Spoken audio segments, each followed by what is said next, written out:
छोटे से गांव में मोहन नाम का एक गरीब किसान रहता था। उसके पास एक छोटा सा खेत था। मोहन रोज सुबह सूरज निकलने से पहले उठता था और अपनी पत्नी सीता के साथ बैठकर चाय पीता था। थोड़ी देर बाद वो खेत की ओर निकल जाता था। रास्ते में उसे उसका दोस्त रामू मिल जाता था और दोनों साथ साथ खेत की ओर जाते थे।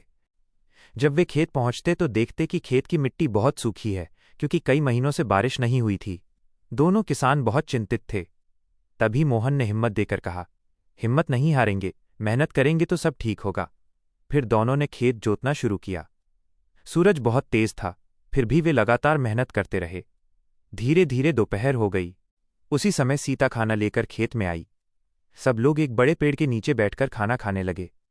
पास ही एक गाय घास खा रही थी और एक छोटा कुत्ता भी वहां घूम रहा था। मोहन ने दया दिखाते हुए कुत्ते को रोटी दे दी। तभी अचानक आसमान में बादल आने लगे और हवा चलने लगी। ये देखकर सब खुश हो गए। थोड़ी ही देर में हल्की बारिश शुरू हो गई और खेत की मिट्टी गीली हो गई। मौका देखकर मोहन ने बीज बो दिए और रामू ने पानी जाने के लिए छोटी नाली बना दी। दोनों मेहनत करते रहे। धीरे धीरे शाम होने लगी और वे दोनों घर लौट गए। गांव में बच्चे खेल रहे थे। उनमें मोहन का बेटा भी था। अपने पिता को देखकर वो बहुत खुश हुआ। रात को सबने मिलकर खाना खाया और थोड़ी ही देर में रात हो गई। अगली सुबह मोहन फिर खेत गया। वहां पहुंचकर उसने देखा कि मिट्टी से छोटे छोटे अंकुर निकल आए हैं। यह देखकर वो बहुत खुश हुआ।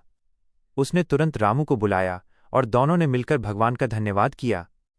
दिन बीतते गए और पौधे धीरे धीरे बड़े होने लगे।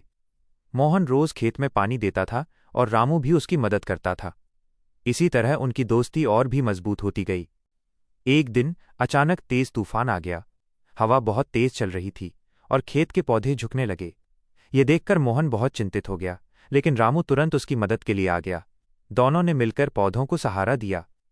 कुछ देर बाद तूफान धीरे धीरे शांत हो गया और खेत बच गया। मोहन ने राहत की सांस ली और दोनों दोस्त मुस्कुरा दिए। कुछ महीनों बाद खेत की फसल पूरी तरह हरी हो गई और पूरा खेत बहुत सुंदर दिखने लगा। क्या आप चाहेंगे